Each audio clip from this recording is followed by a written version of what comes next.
And hello, everyone. Thanks so much for streaming with us here on ABC News Live. I'm Kira Phillips. YouTube cracking down on COVID-19 misinformation, dealing a heavy blow to conspiracy theorists and anti-vaccine accounts. The video sharing platform announcing immediate bans for people that upload false claims that vaccines are dangerous and cause severe health issues like autism, cancer, or infertility. The new rules apply to any vaccine approved by health authorities such as the World Health Organization. But it's not just YouTube making headlines for a strong stance on COVID. The NBA says players who miss games because they don't comply with vaccination mandates won't be paid. The NBA's new rule applies to games played in New York and San Francisco, as both cities recently passed vaccine requirements. The NBA and Players Association also seeking to finalize an agreement over health and safety protocols for the upcoming season. North Korea successfully tests a new hypersonic missile in its third round of launches this month. State-controlled media describing the missile as part of the nation's strategic weaponry, implying it could be used to deliver nukes. This as Kim Jong-un's government accuses the U.S. of hostile actions, demanding the Biden administration end military exercises with South Korea. And an explosion led to the collapse of part of a two-story apartment building in Dallas after a 911 call came in of a natural gas leak. 7 injuries reported so far, 5 stable, 2 in critical condition, as multiple local, state, and federal agencies investigate exactly how this happened. But we begin with a decisive day in Britney Spears' legal battle over her conservatorship. In just over an hour, Los Angeles Superior Court Judge Brenda Penny will be pressed to make major decisions on whether to keep Spears' father on as her conservator or whether to end the conservatorship altogether. And while it's not clear if the famous pop star will take part in today's hearing, we do know she's given emotional speeches in the past, only to intensify the already loud calls to hashtag Free Britney.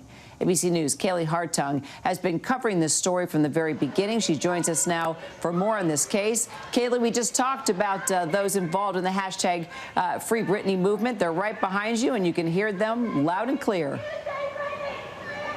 Loud and clear, these calls to free Britney, as we've been hearing for months, if not years now, Kira. And today is a day where a judge could potentially make life-changing decisions for Britney Spears. Now, the irony is, on paper, it seems to a point that Britney Spears and her father both want the same thing, for this conservatorship to be terminated in its entirety. But they are making very different arguments for how and why they want to get to that endpoint.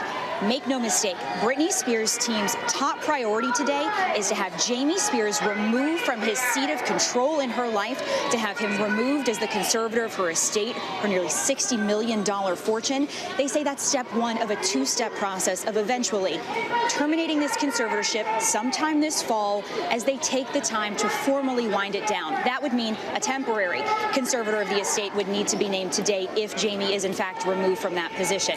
But Jamie is saying he wants the conservatorship terminated today, immediately.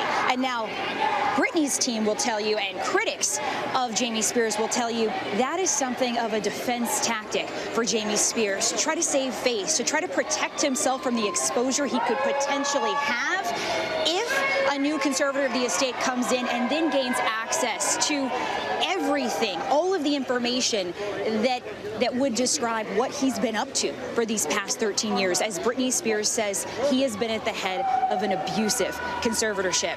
The crowd is starting to gather here. As you said it, pretty soon here, we're going to be going into this courtroom. It is unclear what the judge will do today. There are several options on the table, but there is the potential for a life-changing decision to be made in Britney Spears' favor today.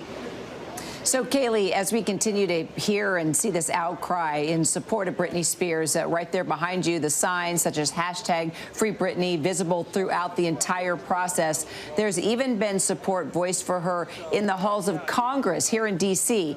How has the political and the public attention to this case shape what we are seeing right now? Yeah, Kira, there's no doubt that this incredible support, these legions of fans that Britney Spears have been to her benefit. These cries to free Britney have been so loud they couldn't be ignored. When we came here back in June for that hearing for Britney Spears, for this crowd to hear her finally speak for herself, it just empowered them more to bring this conversation to the forefront, to say this woman needs help. Then, once they were able to hear Britney say it for herself, again, the cries all around just got louder, so much so that they've been heard in Washington. A bipartisan Senate hearing has been held to discuss the bigger picture questions here that this conservatorship Britney Spears has been living in raise. The nature of these legal agreements, the potential for abuse, for people to be taken advantage of. There are these widespread conversations that reform needs to happen, because if you can see someone as rich and powerful as Britney Spears fall prey to this legal agreement as she describes she has, it's unimaginable how others could be taken advantage of. So today, I believe Matthew Rosengart, Britney Spears' attorney, knows that there is no better advocate for Britney than Britney. We don't expect her to walk through these doors behind me. We expect that she will be appearing virtually as she has in previous hearings, likely joining by the phone, but I will be surprised if we don't hear her speak for herself again. And meanwhile, you will hear these cries continue throughout the day. Kira, right now they've got a street in downtown Los Angeles outside of this courthouse shut down. They mean business. They are here to speak on behalf of Britney, but they also tell me, again, back to that conversation that's happening in Washington, as so many of them got involved in this movement because of their love for the pop star, because of the role she's played in their life as this iconic figure. They've said they've realized there is a bigger problem here, and regardless of what happens with Britney today, there are a lot of people with renewed interest in the nature of these conservatorships and the reform that's needed. Well, that hearing is going to be happening soon. Kaylee Hartong, you let us know what you hear and what you know. Thanks so much. All right, let's get into a little bit more of the nitty-gritty legal details. Sarah Wentz, partner at Fox Rothschild, joining us now with her thoughts on what we're seeing today. So, Sarah, you just saw the live shot there with Kaylee as she's outside of the courtroom. You know, you consider, when you look at the big picture here, what do you think is likely to happen? I think they have to remove Jamie Spears immediately. I think that Matthew Rosengart's filing in the one he filed earlier this week, where he actually brought in the statements that were made in the New York Times documentary, getting the court's attention to say, look at what happened. There was a security company that was supposed to be protecting her, and they were actually monitoring everything, doing things that were potentially illegal, monitoring relationships with her attorney. And, you know, they said it was abusive, it was cruel, it was inhumane. And even if these are just allegations, the court can't ignore what happened and what was said.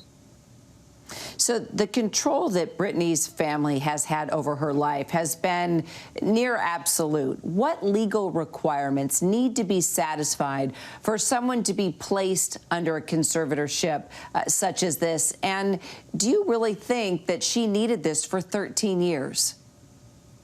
I think there's very little question that she didn't need this level of control. She might have needed some help along the way. She maybe even needed full control in the beginning. But there are court documents that have come out now where it said she wanted this to end. The court visitor said she wants this to end, and they think that they should work towards terminating this. There was a 2017 hearing where the judge said, well, maybe if she meets drug testing or alcohol testing for a year, maybe we can terminate it. But that's not the standard of when you need to be under a conservatorship, whether you're using drugs or alcohol. It's whether or not you can manage your own affairs. And I think that the court probably got it wrong in that statement where they said that, you know, we need to be drug and alcohol testing her because we need to be looking at what the standard is for conservatorships, not whether we think she's acting the way that we would want her to as her parents, maybe.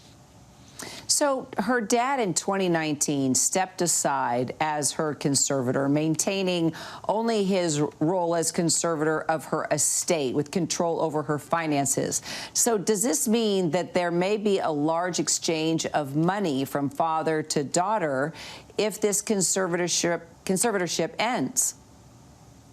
Without question. I mean, that's where this seems so unethical. And again, we don't have all the facts, but we're going to find out, because Britney Spears' team is not going to end until they get to the bottom of this. But it appears in the statements that have been made that they were controlling her in a way that benefited them, because if they were giving her drugs to get her to perform that then lined their pockets because they were getting a percentage of this, I mean, that is a conflict of interest directly, and it's absolutely unethical. And it's not intended to be, how can we benefit ourselves by serving as somebody's conservator? It's about, how do we do this for her? How do we take care of her and protect her as a person? And I think at some point things got lost, where all of a sudden other people were benefiting so much that they didn't want this to end. Sarah, thanks so much for the insight. We'll see what happens today. We'll talk again. Thank you. Well, the Biden presidency is at a crossroads this week on a number of fronts. The president even canceled a trip to Chicago, and he's staying in Washington today to try to help with negotiations. Tomorrow, the House is poised to vote on that bipartisan infrastructure bill, but it's looking likely that it gets pushed back again. Congress is also hurtling toward the brink of what could be a financial catastrophe due to a standoff over the debt ceiling. And Biden's team, on top of that, working to get moderates on board a massive social spending and climate package. It's a lot to talk about. Joining us to unpack all of this, hopefully, ABC congressional correspondent Rachel Scott, ABC political director Rick Klein, and also my co-anchor Terry Moran, who just left today's White House briefing with Press Secretary Jen Psaki. Terry, let's start with you. Let's just get right to it. You asked Jen Psaki about the negotiations. What did she tell you? I did, and the mood here is this is very high stakes, as you just pointed out, and all the moving pieces. It's like trying to play Jenga in a hurricane or so. The perils of Pauline, whatever your metaphor is, but it is tense here. The president going so far as to cancel that trip to Chicago so he could stay here and work the rooms, and there are a lot of them. He's been criticized maybe for not doing that enough, but there was a big moment when Senator Bernie Sanders, the national leader of the progressive movement, one of them certainly, ran for president, almost got there. He came out with a statement encouraging his progressive colleagues in the House of Representatives to vote against the bipartisan infrastructure package, unless that strong reconciliation, that's that massive $3.5 trillion social spending bill. He says, until that one passes, vote the other one down. Well, I asked Press Secretary Jen Psaki, what's going on here? And this is what she had to say. It seems like Bernie Sanders is throwing a monkey wrench into all this by encouraging. There are no monkey wrenches here. None. Encouraging his progressive colleagues in the House to vote down the bipartisan package, infrastructure package, unless the reconciliation package passes first. Now, I know President Biden has worked closely with Senator Sanders. What happened here, and how much damage has it done? Well, we're in the middle of it here, Terry. We're not done with this. The president has been clear about his commitment to getting both pieces of legislation passed, both of them through. So right now what we're navigating through and we're working through is how we can get agreement, of course, 50 votes in the Senate on a reconciliation package. That's what we're discussing here. We have to see what senators are comfortable with and if everybody involved is comfortable with it to get enough votes to get it across the finish line. Well, right now, Senator Sanders is telling his progressive colleagues, vote it down. Vote down the bipartisan infrastructure package, kill the whole thing. Well, I'm not going to speak for Senator Sanders, but I would say that there's more context of what a number of members of the Progressive Caucus are saying. What they want is they want a number. They want to understand what the path forward is on the reconciliation package. And ultimately, our objective here is to work towards unity, work towards an agreement. That's in process. We're not there yet, but we're working on it. And they are working hard. Just the scale of the challenge here. The president has slipped to an all-time low in polls, and maybe he's stabilizing a little bit, maybe not, trying to get two massive bills passed in the face of unanimous Republican opposition within the Democratic Party. But that is the key. Joe Biden has been a Democrat for longer than most Americans have been alive, and he believes in the party, and he is calling on loyalty and on, look, we have the same interest at the end of the day. That's why we're Democrats, and they're convinced that at some point that's going to kick in, but we aren't seeing it yet. Kira.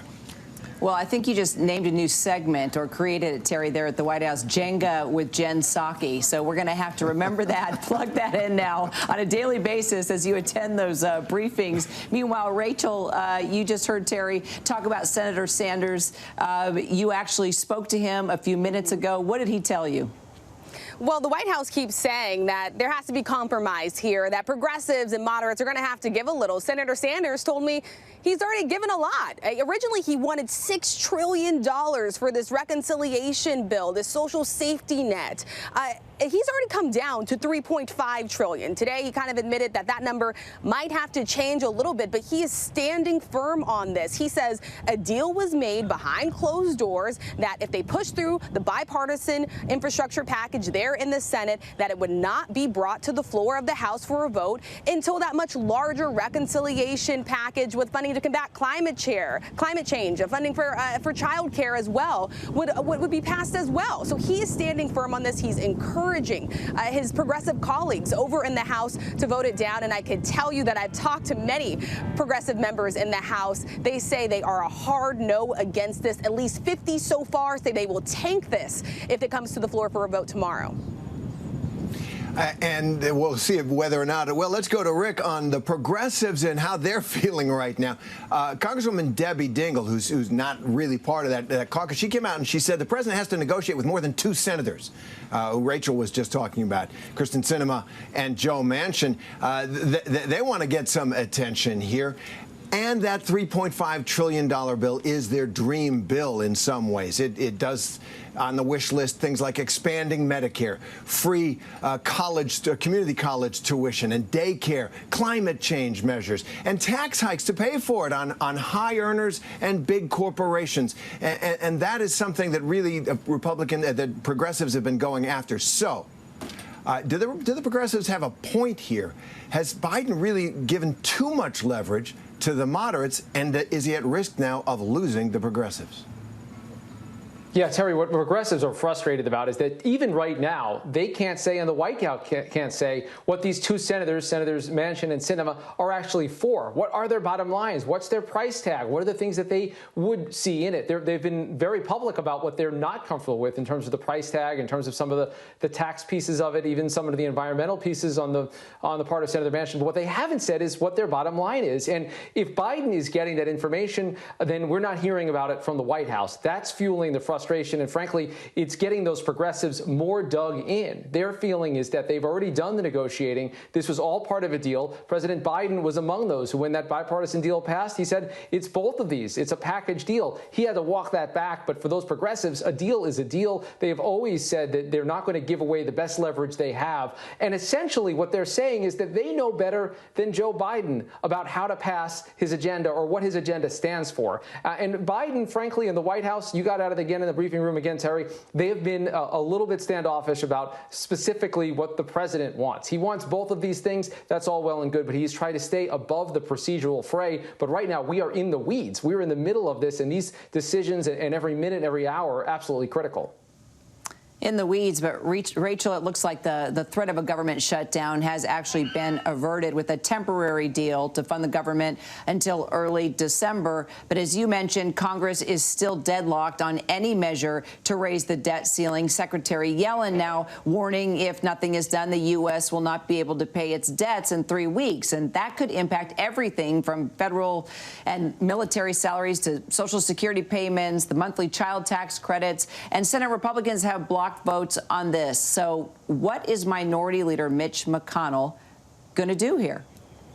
Well, the minority leader has been clear about this. Mitch McConnell says he will not vote to raise the debt limit. He says that if Democrats are going to propose trillions of dollars in new spending, then this is their responsibility. Obviously, Democrats are quick to point out here that roughly 98% of the nation's debt predates President Biden's inauguration. You have roughly $8 trillion of that was added on during the Trump presidency. So Democrats are saying this is Trump's bills that you have to pay for as well, that we We just can't allow the nation to default on its debt. This is something that has never happened before in our nation's history. Since 1960, Congress has come together to raise or suspend the debt limit 80 times. And right now you have the Treasury Secretary. She is warning that there will be dire consequences if Congress does not act. But she has also talked to Senate Minority Leader Mitch McConnell, and I'm told that he has made it very clear to her that he is not bluffing on this. Republicans are not standing by this. And so Democrats are going to have to find a way to do this. But as you said, the clock is ticking. And Yellen also warned that it's not just getting this done, right, by October 18th, that deadline that she said. She said waiting to the last minute will also have serious consequences for the economy as well. And Rick, all this happening at a critical moment for the Biden presidency. A new ABC Ipsos poll, as I've been talking about, it shows today it came out that Americans' confidence in President Biden is slipping in a number of areas. Take a look, perhaps most notably when it comes to his handling of Afghanistan after that chaotic withdrawal. 61% of Americans disapprove of the president's handling of Afghanistan. That includes a big decline in support among Democrats. And all this, you know, as I said, he's at a low point in his presidency, trying to do the biggest things in generations. So what impact it has to, at least conventional political wisdom would say, if you're underwater politically in the polls, you're not going to be able to do big things. He's trying to defy that.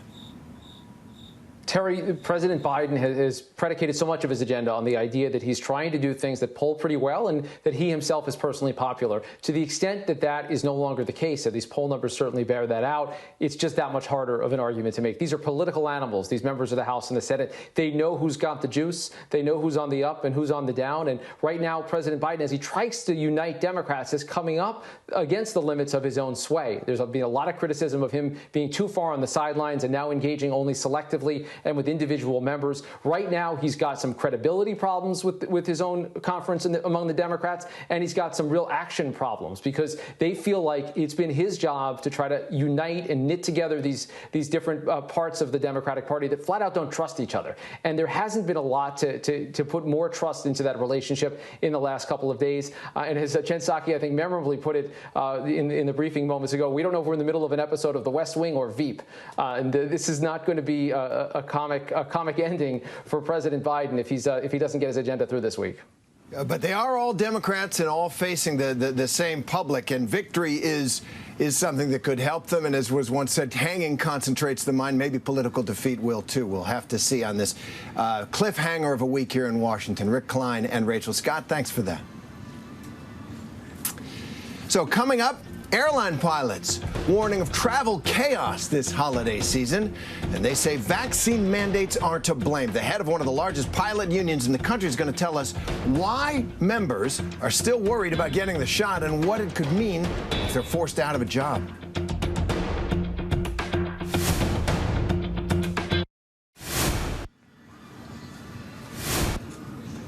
And now to the latest on the pandemic and the Biden administration's vaccine mandates that it now turns out could cause holiday chaos for travelers. United Airlines is in the process of firing hundreds of employees who are refusing to comply with the mandate to get vaccinated.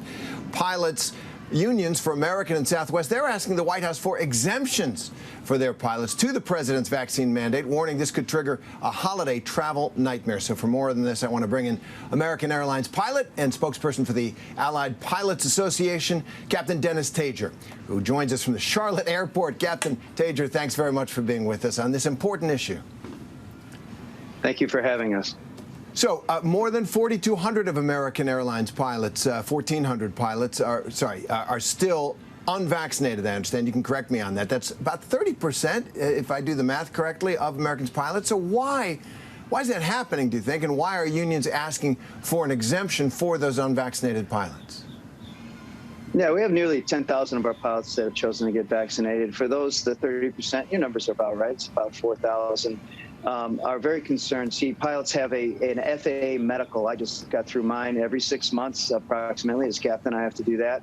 And any condition that we have that might affect our health has to be reported. And there is concern by our pilots that if they get the vaccine and they have a reaction, because the FAA already says you're not flying for 2 days. I personally made the choice to get vaccinated, and I was off the flying for at least 3 days. So they're concerned about the long-term effects and how that will keep them out of the profession. Because if you don't have an FAA medical, you don't fly. So what our president has done at our union is tried to come up with a common ground where if you have a proof of natural immunity or we go with frequent testing, you're still able to fly. Because ultimately the goal, even with the government investment that saved the airline industry, is we want to make sure there are pilots on the flight deck this holiday season when this mandate kicks in, and that we don't have any issues like we had some of this summer due to management on inability to fully train our pilots to be ready for the recovery. So well, that's what we're trying to do here is. Thank you, Captain Deirdre. I just want to follow up on that sense that taking the vaccine might lead to days off or troubles for pilots. Won't COVID? Doesn't COVID have a much more terrible potential to take you off the job by either killing you or giving you long-term health issues? Why isn't COVID a much greater threat than the vaccine? You have some equal threats as viewed by our pilots who have said, hey, I need a minute on this.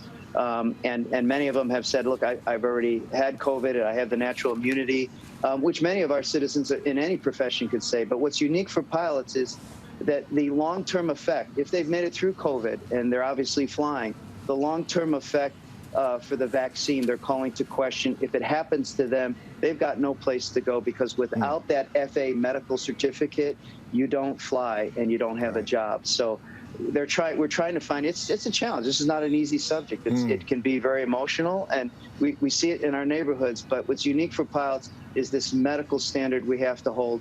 And some of our pilots are very concerned. And frankly, at American, the safety net, should you lose your job, long-term disability is one of the worst in the industry. But I think our pilots are really focused on, look, I want to be able to fly and take our passengers where they want to go and sustain and grow our airline and our industry and keep this recovery going.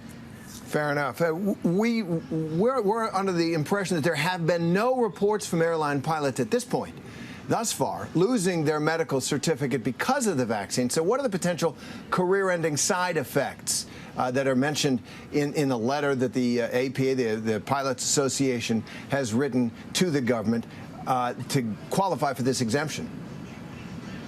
Well, and that is what our pilots are looking at. We're trying to get them all the information, but there's concern.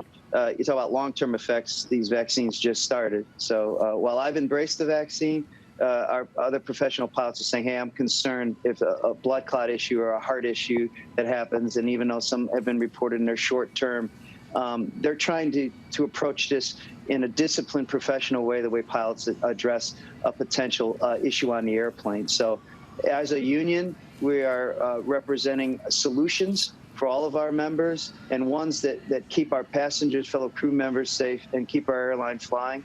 So that's what this is about. We're proposing this. It's not a heels in the ground. It's, hey, there may be another way to get this done so that we can keep our pilots flying. Because you could have pilots that have an effect and suddenly they start falling off flight status. We're just trying to get ahead of this and provide an option for those who fit this criteria of natural immunity with testing and frequent testing. It's not to say we just throw up our hands and say, no, we're not going to do anything about this. It's a very disciplined and detailed program to try and get to the common ground on this. And that's what we're trying to propose. And Fair enough. Those negotiations continue, and we'll keep on top of them. I do want to ask you about the holiday travel people are looking at. Look, pilots, everybody knows you guys have a tough job. You've been on the front lines yourselves of this pandemic at an elevated risk of illness since the beginning. And unions representing both Southwest and American Airlines say the 60-day timeline for this requirement could have a significant impact on holiday travel. That's what a lot of us are worried about, because you fly us around. If pilots who chose not to get vaccinated are forced off the job, what's your assessment of the kind of holiday travel season we're looking at here? And should travelers avoid flying some of these airlines because of the possibility of mass cancellations? What do you think? Well, if you have, in our case, 30% of our pilots, maybe then the band narrows a little bit, but you talk about Southwest. There's also regional affiliates. There's other airlines in the headlines, United and Delta, but there are a myriad of other airlines. So if you have that much operators out of the system, as our airlines plan on flying a very full schedule this winter, it's not going to be good. The fact remains, you've got to have the pilots in the cockpit to fly the airplane. So we're trying to come up with something that gets that done and also protects our passengers, fellow employees. So I'm sure it's challenging, and there's a lot of, like the noise behind me of the jet pulling up, a lot of noise on this that's rightful and needs to be considered. But we're about trying to find a solution here before we approach the storm and get something done so that we have a reliable and fulsome holiday travel season. All right, Captain Dennis Tager of the Allied Pilots Association, thank you very much for being with us. Thank you for what all your members do, and good luck getting this resolved. Thanks very much. Thank you, sir. Well, Terry, Kira, if we don't travel during the holiday, I think we're on the same page. You come to our house with the kids. I'll make some spiced eggnog. We won't fly, and we'll just wait for everything to sort itself out. How does that sound? Yeah, that sounds great to me. I think you're going to regret it, given my kids, but not really. I have met the youngest, and he's adorable. He is. That does it for us this hour. Thanks so much for joining us. I'm Kira Phillips. And I'm Terry Moran. We'll see you back here at 3 p.m. Eastern tomorrow. Have a great day.